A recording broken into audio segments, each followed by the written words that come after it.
가족이 돈 문제로 난리라고 치자 아빠는 새 차를 사자고 하고 엄마는 학비부터 내자고 한다.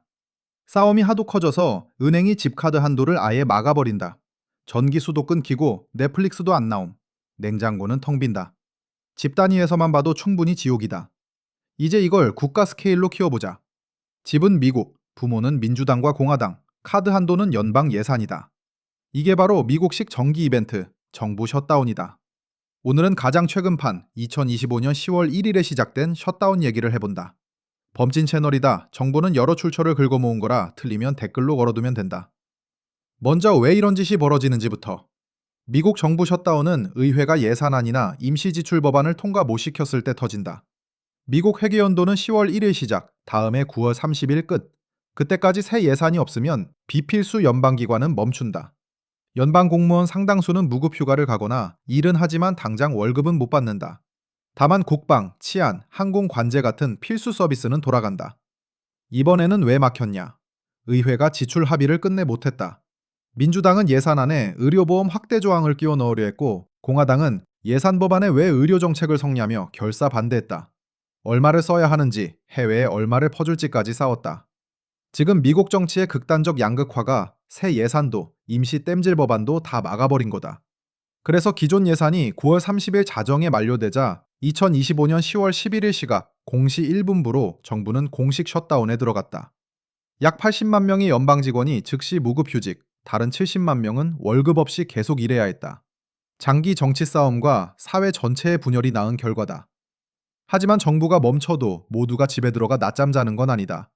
연방 공무원은 곧바로 두 부리로 갈린다. 첫째, 필수 인력.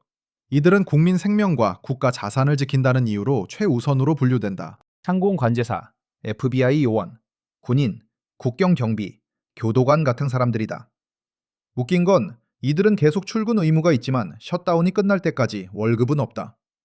세계를 구하는 히어로인데 집주인은 계속 월세 독촉하는 그런 느낌이다. 둘째, 비필수 인력. 간어만 보면 하찮아 보이지만 여기서 비필수라는 건 단지 당장 목숨이 왔다 갔다 하진 않는다는 뜻뿐이다. 이 사람들은 펄로우 상태가 된다. 그럴듯한 영어지만 내용은 그냥 무급휴가다. 일하는 것도 금지, 심지어 직장 메일 확인도 못한다. 2015년 셧다운 때는 대략 75만에서 85만 명이 이 카테고리로 분류된 걸로 추산된다. 수많은 사람이 하루아침에 일터에서 잘려나갔다. 언제 다시 출근할지도 모른다. 이 강제 구분은 정부 셧다운의 핵심 역설을 드러낸다. 법적으로 이들은 사회의 핵심 업무를 맡지만 미국 정부는 직원 월급조차 못 준다. 메시지는 분명하다. 당신 일은 사회가 하루도 멈출 수 없을 만큼 중요하지만 우리의 정치 싸움은 그보다 더 중요하다. 이제 이 셧다운의 전개로 들어가 보자. 2015년 10월 1일 미국 연방정부가 공식적으로 문을 닫았다. 원인을 보려면 당시 정치 지형을 봐야 한다. 도널드 트럼프가 대통령이었고 공화당은 하원과 상원을 모두 장악했다. 이론상 법안을 밀어붙일 힘은 있었다. 하지만 상원에선 민주당 표가 몇 장 더 필요했다. 필리버스터, 즉 법안 처리를 지연시키는 절차를 막기 위해서다. 이 구조가 민주당에게 유효한 지렛대를 쥐어줬다. 그렇다면 민주당이 끝내 통과를 막은 이 예산 법안은 도대체 뭐였을까? 기본적으로 이건 공화당이 밀어붙인 초대형 조세 지출 법안이다. 이름도 거창하게 One Big Beautiful Act, 대충 크고 아름다운 법 정도다. 이 아름다운 조항들부터 보자. 첫째, 각종 세금을 왕창 깎아준다. 팁, 초과근무 수당, 자동차 대출 이자 같은 데 붙는 세금을 줄이고 여기저기 감면을 쑤셔 넣었다. 둘째, 그 세수 구멍을 메우려고 저소득층 의료 지원에서 돈을 뜯어온다. 즉, 다른 세금 깎겠다고 가난한 사람들 의료비를 잘라버리는 거다. 구체적으로 메디케이드 예산 12%를 날린다. 셋째, 식료품 쿠폰, 푸드 스탬프, 수급자의 근로 의무를 더 빡세게 만든다. 한마디로 가난한 사람들이 밥 한 끼 먹기도 더 힘들어졌다. 이 조항들이 바로 민주당이 들고 일어서는 핵심 이유다. 민주당 입장은 단순하다. 가난한 사람에게 기본적인 의료도 안 보장하면서 정부에 돈을 더 태워줄 수는 없다. 기본적인 거다. 고급 의료 말고. 당연히 공화당은 그게 왜 문제냐는 쪽이고, 물론 양쪽이 성숙하게 앉아서 머리를 맞대고 타협점을 찾았을 리가 없다. 서로 초딩처럼 악다구니를 쓰며 책임 떠넘기기 전쟁 모드로 바로 진입한다. 트럼프가 이끄는 공화당 측은 이렇게 몰아붙인다. 민주당이 고의로 정부를 인질로 잡고 방해 공작을 펼치고 있다. 저 미친 요구 조건들 때문에 국가가 위협받고 있다. 자기네 법안은 완전 깔끔한 단순 연장, 큐언 익스텐션이라고 부르면서 민주당은 불법 이민자 치료로교 미국 국민 돈을 털어가려는 좌파라고 좌파라고 민자. 자기네 법안은 불법 이민자 치료로고 부르면서 민주당이 턴도분 만보, 그런서 공징단 미추리 제고다. 자기네 법안은 차공우주 좀 부르면서 못해 저파 탐분 만재고 박엄해서 조민의 모름 타짠한데. 자기네 법안은 불법 이민자 치료 요구 일어노좀에서 발번고이 보진다. 민주당은 불법 이민자 치료 도둑은 다뤄지러는 모른 게 좌파 봄징대 마드로고. 지럼이 로무친 게 자기 보존 천원고가 주면서 담정 전장 정고가. 조맘 종장 추가. 조가대처 조적하고 줄이보대. 정글로 칭적 다루는 모드를 발해 못 따지고. 총고구를 난전 처금고 가지면서 답어 만짜가 보짐다. 자기네 법안은 공과문덕 옹세의포말 촉이다고 부름에서 발장고적을 따. 짐작 정부는 제부쩌가 모침범에 동건척의 고등대리 막으로고 정고부를 처처머도무대. 바자 민주당이 펀보보 만들고 발효지라는 거 청고보를 단축 여자는 거. 자기네 법안은 불법 엄조 충분보가 주면서 방정 더 털어가려는 도다. 주건촉을 모다 맡으려고 덩대 이절에 타고 살은 재고 지공고질 차가는데. 바다 민주당이 법안문 도고 두르면서 돌아 적겠습니다. 주놈처로 보다 받으려고 덤배 이르 포보 가지면서 자파 모른 종하는데. 조맘 중정 추가 총만 보면 초기 칩니다. 당정 상하보 드는다. 정돈보다 보조보조 못이고 부르면서 작업 만쩌러 고리다. 적으로 사다러는 부르면서 목합니다. 주제 그대맘 한동보대 몰이 짜자고 무검하그렀는데 정본보다 부르포고 풍야보 반대고 부르며 중공 초르쪘다. 주럼서 몰이 타자서 그가간 보조요. 제기네 법안은 공과만저 포분보 가주면서 푸셈해주려고 미국 국민 돈을 털어가려는 좌파라고 프레임을 짠다. 민주당은 대가파친다. 공화당 검들은 가난한 사람 거 뺏어서 부자들 주는 것밖에 모른다. 부자 세금은 깎아주고 서민은 약값 치료비도 못 내게 만든다. 우민주당만이 탐욕스러운 부자들의 발톱업에서 국민을 지켜내는 유일한 정의 세력이다. 그러자 공화당이 장악한 행정부는 아예 정부 공식 홈페이지를 싹 갈아엎어 극좌파와 민주, 그러니까 결국 또 부자들만 꿀빠는 구조다. S&P 500, 다우, 나스닥 다 신기록인데 그게 정부 셧다운에서 터지고 있다.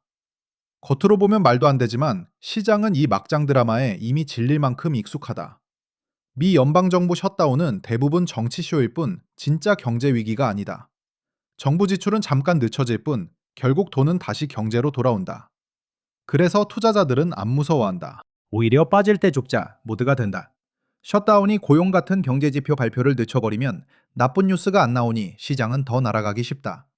게다가 불확실성 핑계로 연준이 기준금리를 더 빨리, 더 많이 내릴 수도 있고 그건 또 주식 매수 신호로 해석된다. 노동자들은 피 말리는데 자산가들은 샴페인을 연다. 크립토는 더 신났다. 셧다운으로 정부 신뢰가 흔들리면 돈이 비트코인으로 튄다. 정부는 멈춰도 비트코인은 안 멈출 추니까. 비트코인이 12만 4천 달러 근처까지 치솟고 이더리움, 솔라나 같은 알트들도 줄줄이 폭등했다. 물론 OP 같은 몇몇은 꽝이었지만. 셧다운은 SEC 같은 주재기관도 마비시킨다. 그러면 암호화폐 관련 규제, 인가 절차가 죄다 밀린다. 장기적으로는 불확실성이지만 단기적으로는 워싱턴이 더 개판일수록 코인판에는 호재다. 미국 정부 셧다운의 여파는 국내에만 안 갇힌다. 유럽 GDP도 셧다운이 2주만 가도 약 40억 유로 증발할 수 있다는 추산이 있다. 미국행 국제관광은 직격탄 맞고 세계의 리더라는 미국의 리더십도 휘청인다. 집안 살림도 못 꾸리는 애가 무슨 세계 질서를 이끈다는 거냐는 얘기다. 신용평가사들도 이미 경고했다. 무디스는 2015년 정치적 분열을 이유로 미국 신용 등급을 낮춘 적이 있다. 이번 셧다운도 똑같은 병의 증상일 뿐이다. 이 나라의 거버넌스가 구조적으로 망가졌다는 신호다. 한마디로 미국의 운영 능력에 대한 점수가 계속 깎이고 있는 거다. 사실 미국 셧다운은 어제 오늘 일이 아니다. 이번 건은 그냥 장기 연재물의 최신 에피소드다. 2018년부터 2019년엔 트럼프의 멕시코 국경장벽 전쟁이 있었다.